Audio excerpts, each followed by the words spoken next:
Today, I want to talk about the 5 most overrated Jets going into the 2023 season.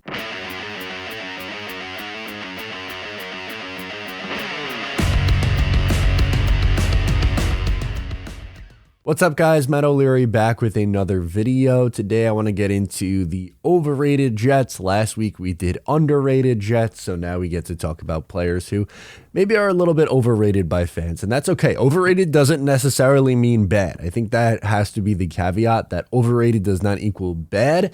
It just means that the value put on these players is maybe a little higher than it should. Make sure to follow along on social media at Matt O'Leary NY for more, and have a happy Juneteenth. Okay, so let's get things rolling. Jordan Whitehead is going to be first up on this list when talking about players who are overrated. He last season missed 15.6% of his tackles, 17 missed tackles on the season, which is tied for most on the team. He has been over 15% missed tackles in 4 of his 5 seasons. Now, he can come down to the line of scrimmage and make some flashy plays, but it feels like his missed tackles come in a gigantic spot, and he's not the greatest in coverage.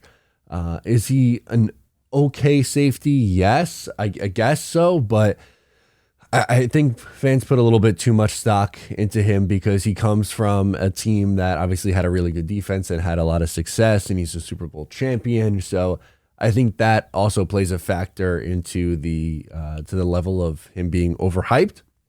And I just think someone who misses that many tackles at a consistent rate is going to be someone who ends up being overrated if they are valued highly by fans, which kind of goes in a perfect segue into the second guy, someone who also misses a ton of tackles. He was tied with Jordan Whitehead for the most amount of missed tackles with 17, and that's Quincy Williams. Now, Quincy Williams is not a terrible player. He did get better in 2023 than what he looked in 2022. But the problem with Quincy is he misses a ton of tackles, 14%.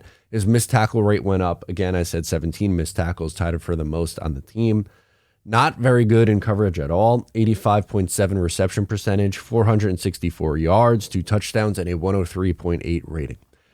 Due to his over-aggressive nature at times, I think he'd be better suited as a team's third linebacker. Him being in that second linebacker role, I think, is risky because of how aggressive he can be. Now, that also plays into why, like, it's easy to understand why fans like Quincy Williams a lot, is because he's a very flashy player. With his aggressive nature, he's flying down to line of scrimmage, making plays, and when it hits and when it works, man, it looks good. He's blowing up plays behind the line of scrimmage. He's running around with his hair on fire, and to that, I want to give him a ton of credit for. I think he plays with a great energy. He needs to rein it in a little bit. Good example was in the preseason last year. He gets a silly penalty, a personal foul penalty for a late hit out of bounds in a preseason game. Like, dude, like, just calm down a little bit. Like, I appreciate the way that you play. You're aggressive. You play with a high motor. That's awesome. But sometimes you got to reel it in a little bit, and that's when the over pursuit and the penalties and the missed tackles could come into play, unfortunately. Number 3 on my list is CJ Uzomah. And now, I don't dislike CJ Uzomah. I think he's a solid veteran, but I think that's his best attribute, is that he's a good leader and a pretty good blocker. Last year, 21 catches, 232 yards, and 2 touchdowns.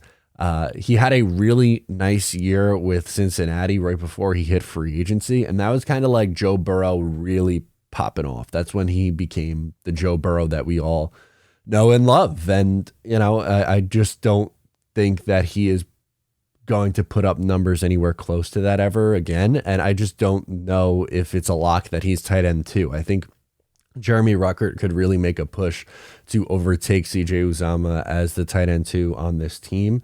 Again, I like his the veteran leadership. He's a nice guy to have around in the locker room. I think he's a little bit overpaid. I think he's a little bit overvalued for, again, a season that he had with a quarterback who, you know, was really coming into his own at that point. But if you look at his career numbers, he's only had over 400 yards twice. he's probably better suited as a tight end 2 or 3, which I guess last year he was tight end 2, but I think, again, it's not necessarily a lock that that's the role that he's in this year. Number 4 on my list is Max Mitchell. Now, he did play better than what I anticipated, but that doesn't necessarily mean that he still isn't overrated.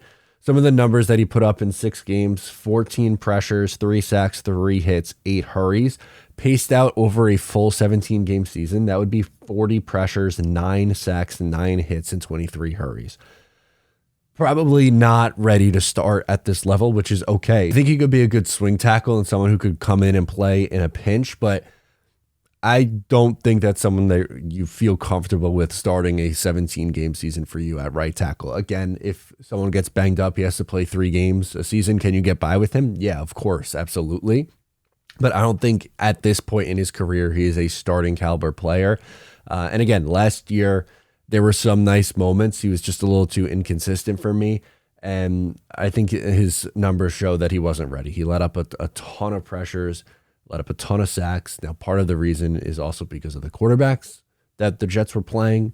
Zach Wilson held onto the ball forever. Joe Flacco wasn't really mobile. Mike White wasn't really mobile. So that does play a little bit of a role, but I don't think Max Mitchell was like some amazing find where it's like, oh my God, the Jets found this starter in the 4th round. I think the jury's still out on that. I think at a minimum, they found a pretty good depth tackle, which I would count as a win for, a mid-round pick for where the Jets landed him. But I don't think it's a lock that this guy is a starter at this level. And last on this list is Nicole Hardman, the wide receiver coming from Kansas City. Now, his career high in receiving yards is 693 yards, and he put that up with Pat Mahomes, one of the best quarterbacks I've ever seen play in my entire life.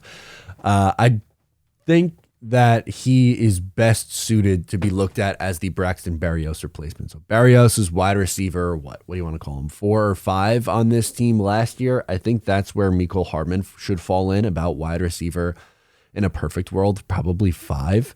But the issue, I think some are assuming that he's going to come in, be your starting slot receiver, which I don't think that should be the case. Like, that wasn't really Braxton's role last year. He had Elijah Moore and Garrett Wilson play a lot in the slot, and I think that's what we're going to see. I think you're going to see a lot of Garrett Wilson in the slot, which is what you saw last year where he was really successful. And on the outside, you could have Corey Davis and Allen Lazard, and that's, I think, why they kept those guys around. I think some fans are just assuming that it's going to be Garrett Wilson and Allen Lazard on the outside with Nicole Hardman in the slot a lot. And that's not to say that they aren't going to use that formation. Of course, they're going to get Nicole mixed in, but I don't think he's going to be, the starting slot receiver and going to give you like 700 receiving yards in a season, or really over that 600 mark. Yes, going from a quarterback like Patrick Mahomes to Aaron Rodgers, you could do a lot worse than that, obviously, but I don't foresee him having this monster role where he's just going to turn into a guy who's consistently putting up big numbers in the receiving game. I think he's going to be more of a gadget player, which again is fine, and that there is use there. But I think that in theory then makes him a little bit overrated by those who think he's going to just come in and be this really steady, good starting slot receiver. I don't see that as the role for him this year. So those are my 5 guys that are overrated. Drop yours in the comments. Once again, overrated does not necessarily mean bad. I am Matt O'Leary. I'll catch you next time.